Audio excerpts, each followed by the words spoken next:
taon mula nang ideklara ang kasarinlan ng Pilipinas. 128 taon mula nang nagtagumpay ang Rebolusyong Pilipino laban sa kolonyalismo ng Espanya. 128 taon mula nang ninakaw ng Estados Unidos ang tagumpay ng sambayanang Pilipino. Mga kasama, wala pa rin tayong kalayaan. Wala pa rin tayong kasarinlan. Bakit?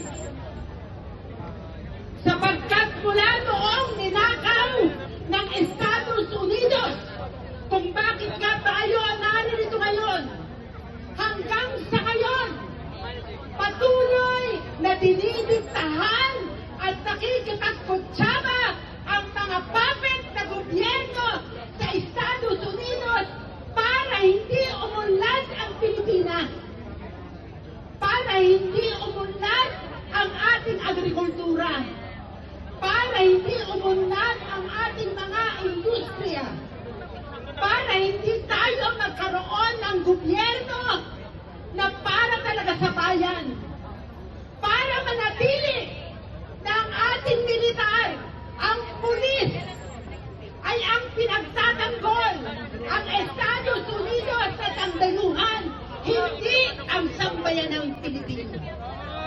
Andiyan na nagpapatuloy mga patakaran katulad ng Oil Deregulation Law. Ngayong nagpapahirap sa atin sa araw-araw dahil napakataas ng pamasahe. Nandyan ang privatisasyon ng tubig, privatisasyon ng transportasyon, privatisasyon ng ating power na siya ngayong patuloy na nagpapahirap sa atin. Ito ay dahil ang mga sunod-sunod na gobyerno mula nang ideklara ang so-called independence ay puro tuta. Tama ba? Puro sila tuta.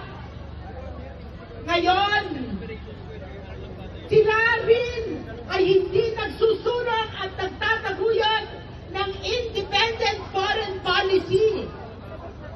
Hindi sila nagtataguyod ng tunay na kapayapaan na nakabatay sa hustisya.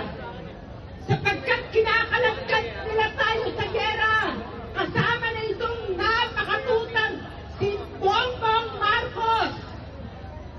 Ngayon, mga kasama, sa gitna ng pangayan sa Senado, ganun din naman sa Kongreso, ang mga politiko ay nagpuposisyonan sapagkat gusto nila na magkaroon ng mga positibong punto dahil sila lahat, mga tradisyonal at bulok na politiko, ay nagpuposisyonan na para sa 2028 election.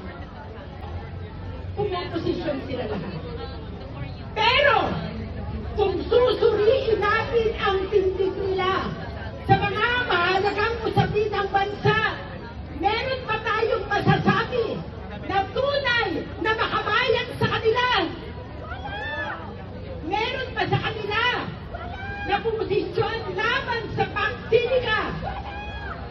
Meron pa sa kanila na pumusisyon laban sa EDCA. Meron pa sa kanila na pumusisyon laban sa BFA. Meron pa sa kanila na pumusisyon laban sa giyera ng Estados Unidos sa Iran, Palestine, Ukraine. Lahat ng ngayon ay nagdeklara na ng Pangulo. Meron pa sa kanila na tunay na makabayan sapagkat isinusulong nila ang independent foreign policy at ang national sovereignty. Mga kasama, malinaw na malinaw. Wala sa mga nagdeklara o di kaya ay nag-aasam na alam na natin kung sino ang mga ito. Ayoko nang magbanggit ng pangalan. Nag-aasang maging Pangulo.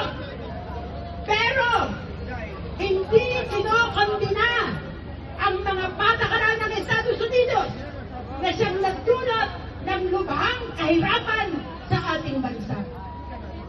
Kaya mga kasama, itatakwil natin sila ngayong darating na eleksyon na 2028. Hindi natin ipapanalo ang mga kandidato na ito na mas ginusto na kumuha ng blessing sa Estados Unidos sa halip na magsulong ng pambansang kalayaan at soberanya. Kaya sa araw na ito mga kasama, magsilbing babala ito sa mga gusto pang